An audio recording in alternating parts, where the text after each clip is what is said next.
বন্যা কবলিত স্থান, করুণ একটা বন্যা আছে। আসলে এই সামনে ছোট একটা খাল আছিল, খালটা ডুবাই দিছে ভূমিদস্যুরা। কিন্তু নগর উন্নয়নে এরকম ছোট ছোট খাল ডুবাই দিয়ে ড্রেনে সম্কুচিত করতে পারলে আসলে এরকম যে পানির স্রোত বা পানি জলাবদ্ধতা অবস্থা দেখতে পাচ্ছি, এই কাজটা থাকবে না। যদি এখন থেকে যদি ছোট ছোট উন্নয়ন চিন্তা করা যায় তাহলে এই জলাবদ্ধতা অনেকখানিকটা নিরসন করা যাবে। আসলে সিটি কর্পোরেশনের ভিতরে আওতাভুক্ত আসার খুব প্রয়োজন। এটা হচ্ছে খুলনা জলপাইনগর জলমা ইউনিয়ন, বটিয়াঘাটা, খুলনার একদম পাশে।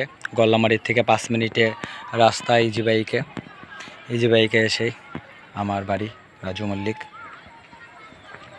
এখন ওই জায়গাটা উন্নয়ন ডেভেলপ করতে অনেকটা সময়ের ব্যাপার।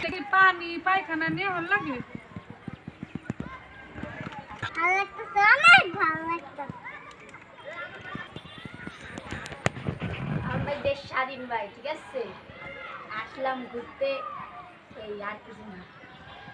এখন দেশ স্বাধীন, এখন সব জায়গায় মানুষ ঘুরবে, এখন মানুষের মুখ খুলে কথা বলতে পারবে, ঠিক আছে। কথা কবে?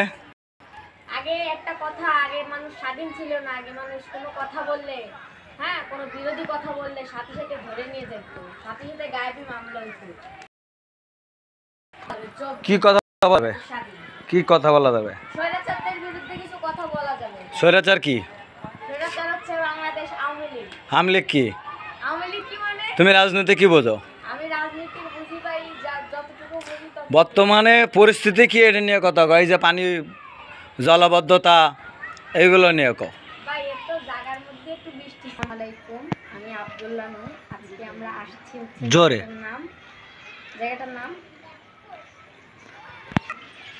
জায়গাটার নাম হচ্ছে স্বাধীন বাংলা। তো আমরা আজকে আসছি এখানে বিকালে ঘুরতে। আমি আসছি, রাজু ভাই আসছে এবং তার ওয়াইফ আসছে, তার মেয়ে আসছে, সবাই এখানে আসছে।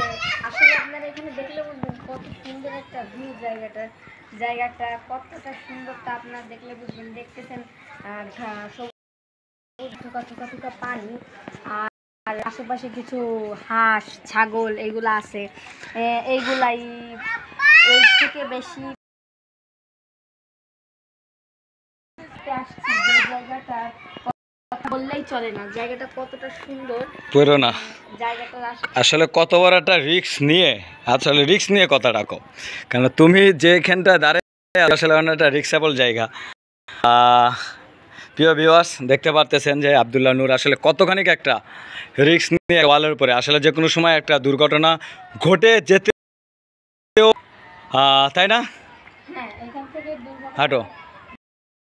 তারপরও এখন সুন্দর একটা জায়গায় আসছি, দেখতে পাচ্ছি সামনে অনেকেই অনেক রকম বিল্ডিং করছে, সুন্দর ছোট ছোট অল্পের ভিতরে। তো আপনারা যারা এখানে এই পাশের এটা নিয়ে কথা কও, মসজিদটা, মসজিদ বিষয় যদি এখানে কথা বলি, মসজিদ এই যে সামনে সুন্দর একটি মসজিদ, সাউন্ড জোরে। মসজিদটা খুবই সুন্দর একটি মসজিদ। আর এখান থেকে মসজিদটা, এখানে একটা ঘর, আমাদের রাজু ভাইয়ের বাড়ি। এটা আসো, সামনে আসো।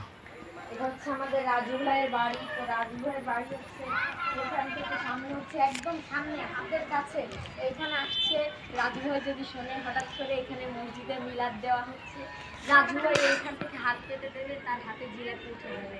এমন একটি পরিবেশ এখানে হাতে জিলাপি জিলাপি। তো এখানে তার জিলাপি নিচে নামা লাগবে না, সে এইখানে পাবানে, সে ছাদে বসে, তাই সে যদি অসুস্থ থাকে সে এখানে ছাদ যদি হয় ছাদে বসে সে ওইখান থেকে জামাতে নামাজ পড়তে পারবে, এমন একটি অবস্থা। তো খুব সুন্দর মসজিদের পাশে, মসজিদ হচ্ছে একটি রহমতের স্থান। তো রহমতের স্থানের পাশে একটা ঘর।